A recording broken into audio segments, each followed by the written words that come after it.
Port Charles had never been a town known for peace, but tonight, its heartbeat felt different, faster, louder, like the entire city was bracing for something huge.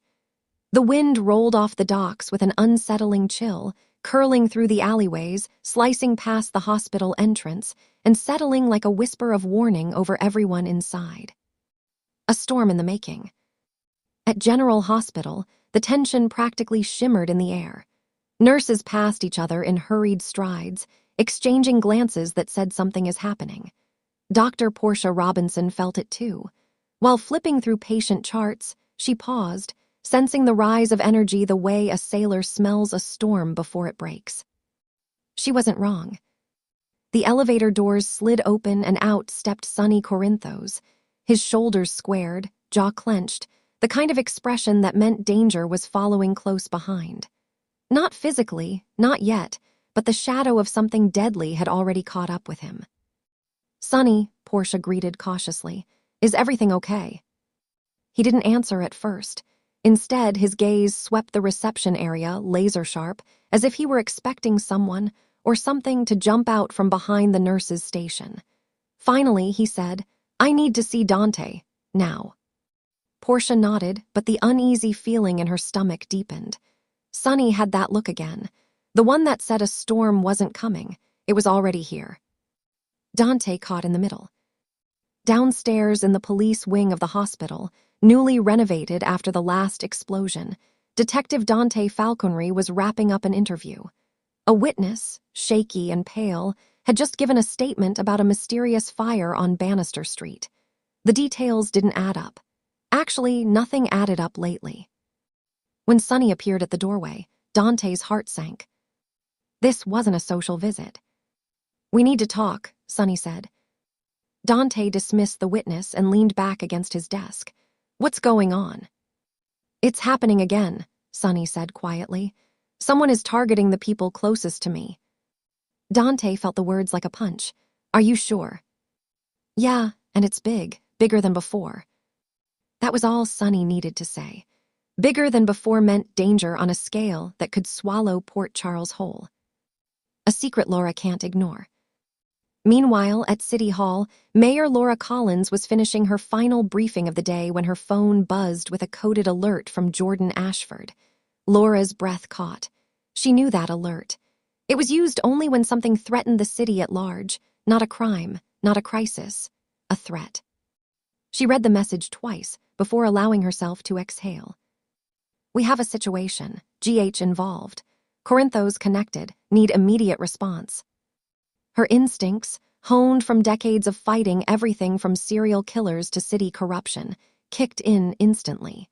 She grabbed her coat and headed for the door. If Sonny Corinthos was at the center of this, Port Charles needed her steady hand more than ever. But as she stepped outside, a sleek black SUV slowed beside her.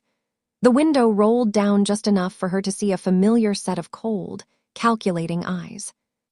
"Mayor Collins," the man said, "we need to talk." Laura froze.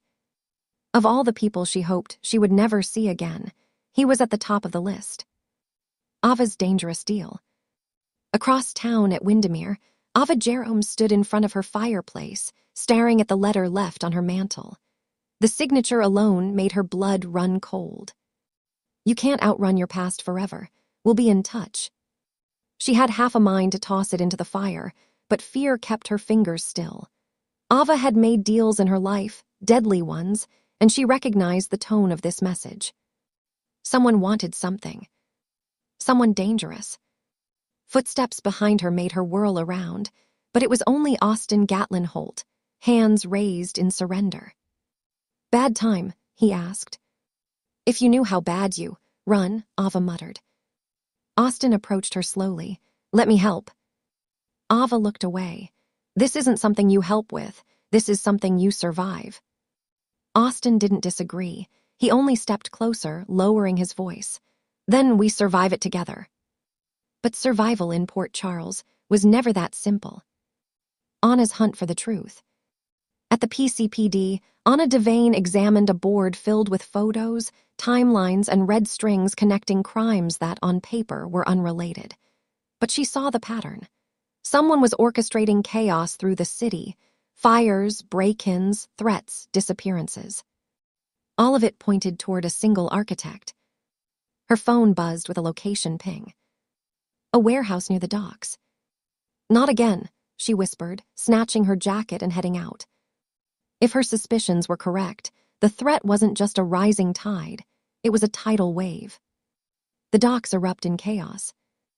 Back at the docks, the wind had picked up, howling across the wooden planks. Sonny stood at the edge, phone in hand, waiting for confirmation from one of his guards. Dante stood behind him, tension thick in his posture. "You sure about meeting them here?" Dante asked. "No," Sonny said, "but it's the only way." Before Dante could reply, headlights flashed in the distance. A black car approached slowly, too slowly. Sonny's stomach twisted. Then, boom. An explosion ripped through the opposite side of the pier, sending flames shooting into the night sky. The force knocked Dante backward and nearly flung Sonny off the dock. Sirens echoed in the distance. People screamed. Smoke billowed. Dante pulled himself up, coughing. "Sonny, you okay?" Sonny stared at the blazing inferno, realization hitting him like a blade. "This wasn't a meeting," he said, voice low. "It was a message. And whoever sent it had just declared war. The city holds its breath." General Hospital braced for incoming casualties as alarms blared, nurses scrambled, and triage began forming even before the first ambulance arrived. Portia and Elizabeth prepared the ER. Finn rushed to gather supplies. Epiphany's training echoed in every corner of the room, organized chaos, controlled panic. They didn't know the details yet. Only that something terrible had happened. And worse was coming. As Laura arrived at the hospital, she spotted Sonny and Dante entering, covered in soot, eyes hardened with the same realization she felt deep in her bones. The storm had finally broken. And Port Charles was about to feel every devastating drop of it.